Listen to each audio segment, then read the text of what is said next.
ಇವತ್ತಿನ ವಿಡಿಯೋದಲ್ಲಿ ನಾನು 2 ಹಣ್ಣಾದ ಬಾಳೆಹಣ್ಣಿನಿಂದ ಒಂದು ಸ್ವೀಟ್ ದೋಸೆ ರೆಸಿಪಿ ಹೇಗೆ ಮಾಡೋದು ಅಂತ ತೋರಿಸ್ಕೊಡ್ತಾ ಇದ್ದೀನಿ. ವಿಡಿಯೋ ಇಷ್ಟವಾದಲ್ಲಿ ಲೈಕ್ ಮತ್ತು ಶೇರ್ ಸಬ್ಸ್ಕ್ರೈಬ್ ಮಾಡೋದನ್ನು ಮರಿಬೇಡಿ. ಬನ್ನಿ ಇದನ್ನು ಹೇಗೆ ಮಾಡೋದು ಅಂತ ನೋಡೋಣ. ನಾನಿಲ್ಲಿ ಹಣ್ಣಾದ 2 ಬಾಳೆಹಣ್ಣು ಹಾಕೊಂಡಿದ್ದೀನಿ. ನಂತರ ಒಂದು 2 ಬ್ರೆಡ್ಡನ್ನು ಕಟ್ ಮಾಡಿ ಹಾಕ್ಕೊಂಡಿದ್ದೇನೆ. ಒಂದು 1/4 ಕಪ್ಪಷ್ಟು ಹಾಲನ್ನ ಹಾಕಿ ಅಂದರೆ ಕಡಿಲಿಕ್ಕೆ ನೀರಿನ ಬದಲು ಹಾಲು ಹಾಕ್ಕೊಳ್ತಾ ಇದ್ದೀನಿ.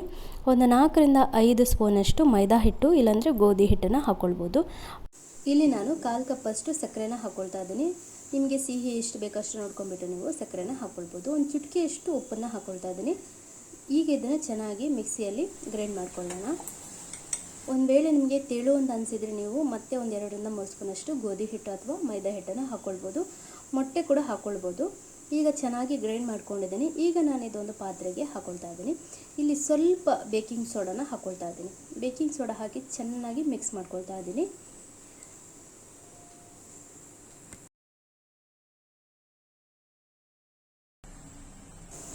ಈಗ ನೋಡಿ ಇಷ್ಟು ದಪ್ಪ ಇದ್ದರೆ ಸಾಕು. ಇದು ಇವಾಗ ಚೆನ್ನಾಗಿ ಮಿಕ್ಸ್ ಆಗಿದೆ.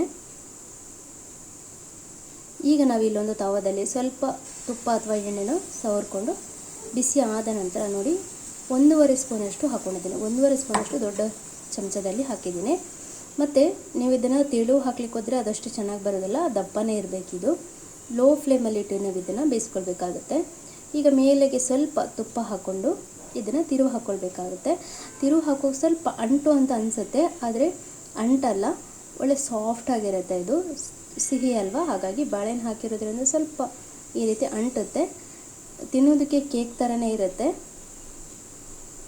ಸೊ ಒಂದು ನಾನು ಬೇಯಿಸ್ಕೊಂಡು ಸೈಡಲ್ಲಿ ಎತ್ಕೊಂಡ ನಂತರ ಮತ್ತೊಂದು ನಾನು ಹಾಕಿದ್ದೀನಿ. ನೋಡಿ ಎಷ್ಟು ಚೆನ್ನಾಗಿ ಬಂದಿದೆ. ತೆಳುವಾಗಂತೂ ನೀವು ಹಾಕ್ಲಿಕ್ಕೆ ಹೋಗ್ಬಿಡಿ, ಸ್ವಲ್ಪ ದಪ್ಪನೇ ಹಾಕಿ ಈ ರೀತಿ. ಈಗ ನಾವು ಇದನ್ನು ತಿರುವು ಹಾಕ್ಕೊಳ್ಳೋಣ. ನೋಡಿ ಇಷ್ಟೇ ಈ ರೆಸಿಪಿ, ತುಂಬ ಸಿಂಪಲ್. ನೀವು ಸಂಜೆ ಟೀ ಜೊತೆ ಕೂಡ ಮಾಡ್ಕೊಳ್ಬೋದು. ವಿಡಿಯೋ ಹೇಗನ್ನಿಸ್ತು, ಇಷ್ಟ ಆಯಿತಾ? ಇಷ್ಟ ಆದರೆ ಲೈಕ್ ಮತ್ತು ಶೇರ್ ಸಬ್ಸ್ಕ್ರೈಬ್ ಮಾಡ್ಕೊಳ್ಳಿ. ಅನಿಸಿಕೆಗಳನ್ನು ಕಮೆಂಟ್ ಮೂಲಕ ತಿಳಿಸಿ. ವಿಡಿಯೋ ತುಂಬಾ ಇಷ್ಟ ಆದರೆ ಫ್ಯಾಮಿಲಿ ಆ್ಯಂಡ್ ಫ್ರೆಂಡ್ಸ್ಗೆ ಶೇರ್ ಮಾಡಿ. ಸಿಗೋಣ ಮತ್ತೊಂದು ವಿಡಿಯೋ ಜೊತೆಗೆ.